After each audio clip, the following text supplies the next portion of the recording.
Let's talk about why Adidas is so valuable.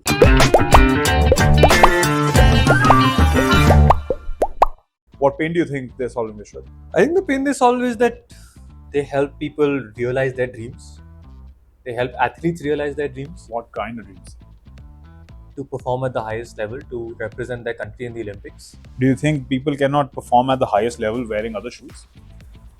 I think Adidas tells them the dream that wearing Adidas shoes or wearing Adidas equipment is going to allow them to reach the pinnacle, because Adidas is associated with the pinnacle. Think about the German football team, Manchester United. There's like so many examples of Adidas being associated with the top of the top. Like even now with India being at the Olympics, Adidas is being very active and very vocal, saying that we are supporting the Indian athletes, and they're all wearing the 3 stripes. Do you think that Adidas sets itself apart by marketing only? No. How do they set themselves apart? By delivering on their promises, by creating the best of the best, as they did from the very beginning.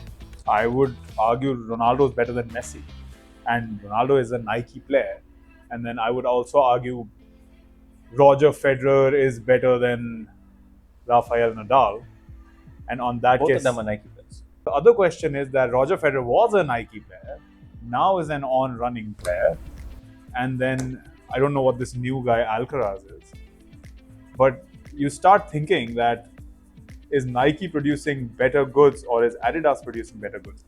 Now where does the dream collapse? I think it's sports specific. If you look at cricket today, in India especially, the Indian team is all Adidas. Virat Kohli is Adidas. So someone who wants to play cricket for the country is probably more of an Adidas than a Nike. Someone who is Lionel Messi, not Cristiano Ronaldo, is Adidas over Nike. Someone who is Manchester United might be Adidas. Don't you think it's just the amount of money they pay these players? Because when Steph Curry won unanimously the best player in the league, he was wearing Under Armour, and Under Armour gave him equity. So Under Armour became the dream company, and Under Armour just picked up. Don't you think these players are just smart? How many Steph Currys are there? Adidas has so many more examples. Again, don't you think it's just the sheer amount of money they can spend on these guys? I feel like there is an aspect of money, but there does come in somewhere where the equipment is better, where certain equipment also works better for certain players. Maybe Under Armour as a shoe worked better for Curry, whereas Nike worked better for Jordans, whereas Converse was doing a perfectly fine job before that, and Adidas was even in the hunt for Michael Jordan. So you have that whole aspect to it, where are these companies at that level of technology where it's just a 0.01% difference? Where today we had the Nike shoes come into question that Kipchoge was wearing when he was running the marathon. So are Nike the best shoes for running, or is On Running better? They've called themselves On Running after all. Or is Adidas the best football boot out there because they helped Germany win against Hungary way back in 1954, and that was the standard for football boots for 25 years? Do you think the dream being only about being a better performer is the reason why they're as big as they are? They make that dream a reality. They are accessible. So the probability of achieving that dream is very high, because What do you mean by accessible? they are there for you everywhere. You're able to reach them. Does that mean they're affordable? I don't know about affordable. I think everyone has a different definition of affordable. So how about I give you what I think the dream Adidas is. I think Adidas does not sell the dream of you will be the best performer. Adidas sells the dream of you can feel like the best performers. So when you wear a Messi t-shirt on your back, you feel like Messi. Or when you wear a Messi shoe on your foot, you can feel like Messi. And I'm so obsessed with Messi because, Adidas, Messi, the M, and they've gone like full crazy. Same thing if you were talking about Nike, it would be you would feel like Jordan when you wear it. And that's where the accessibility part comes in. The shoes that are affiliated with Messi's name have that excess premium to them, making them lesser accessible, making them more dreamy, hence the premium. What do you feel about that? I think it has a bit of both. I think when it comes to the general mass, what you're saying might be more applicable, where they feel a certain way. I was talking about a much more niche audience who is actually looking at becoming the next Messi. Say you and me, for example, might feel that way. We might buy a shoe and we're like, oh yeah, cool, we're Messi in our background, in our backyard. That doesn't matter. Like, that for us, that is the dream. To just feel like Messi in our backyard. So when I was very hurt because I was a younger fellow, and Manchester United had always been like Nike, Nike, Nike, Nike, Nike. And before I started watching, it was Adidas, Adidas, Adidas. And now it's again Adidas.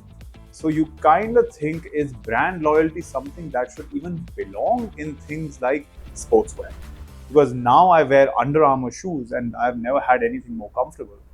But now my brother's wearing on running shoes and he's never worn anything more comfortable. And neither of those two shoes are branded by a player, the ones that we are wearing. And I'm wearing Nike shoes, then I can say that there's nothing more comfortable that I've been in. So it does come into personal preference as well.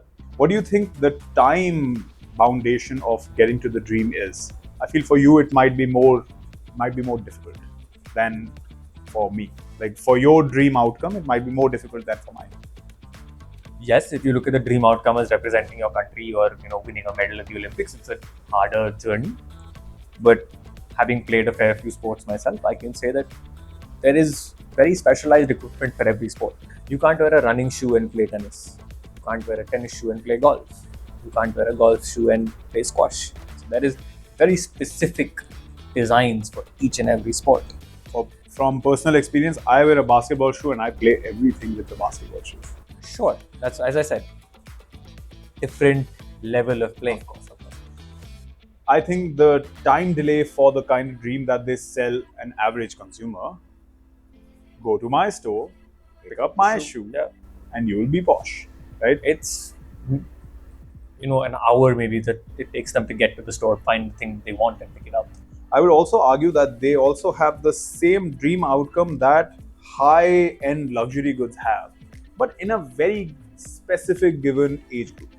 For example, when you're like 10, 15 years old and you get a to high-end show, luxury good means nothing to you. But at that point, a Steph Curry shoe is a high-end luxury good. Your friends don't have it, and suddenly you're, of course it is. And I have shown off my Reeboks at the time when there were no Reeboks in India, right? And that was like, oh my God, look at his shoe. So I feel that is another key aspect of it, but I feel Crocs is the market that has really tapped into that. The baby kid part, another company for another day. I feel like a lot of these consumer good companies, be it luxury consumer good, be it athleisure, and these behemoths, they started solving very different problems to what they currently solve. As we refer to Adidas today, they started with the problem of the football boot. Today, again, now we're referring to athletes and okay, we're going to feel like Messi. We're going to feel like Kohli. I guess once you become big enough, you become even more aspirational based on the people who are wearing you, based on what you stand for. And the smaller you are, the way you have to pick up your niche. Like Nike started with a running shoe, and then Jordan came along and they exploded. And now Jordans are no longer sports shoes. People keep their Jordans locked up in their cupboard. I think that's another dream outcome that I want to discuss. So another dream outcome with these big companies is that you will make a lot of money if you can get my collector item, such as Yeezys. So Yeezys will come into the market. There'll be 100 of them. If you get one of those 100, 2 years later, the price is going to pop and you might make 3x, 5x, 10x the money that you actually paid for Do you Yeezys. even have to wait 2 years? I like crazy, right? Sometimes Air Jordan 1s, the first shoe that Jordan came out with as a company or as the player, those shoes come out in different colors every year. Each color comes out with they'll launch a unique band model, which will be black and red. They'll launch like 10 pieces of it. The community is crazy enough to sell those shoes, and some of them go for like $20,000. Again, I feel like value has been built based on the person, the company, and the shoe put together because it was so iconic. Similarly, since we are focusing on Adidas, you look at Tony Cruz's Adidas shoe. That shoe, I think he's been wearing it for the past 8 or 10 years, and Adidas has named the shoe the Adidas Tony Cruz. I want to break down the word iconic. I think iconic means how much community can you drive around one thing. And I feel these guys have done a brilliant job driving these communities. when you talk about effort, how much effort does it take for one to get to the dream outcome? Again, in your case, I would think the effort is massive. Yeah, for sure. In my case, the effort is you got to know your size. The effort is trying on 5 pairs of shoes. So, guys, if you are the ones building these consumer brands, or if you are the ones building shoe brand, how are you going to set yourself apart? We would love to know in the comments below. What is the dream you're selling?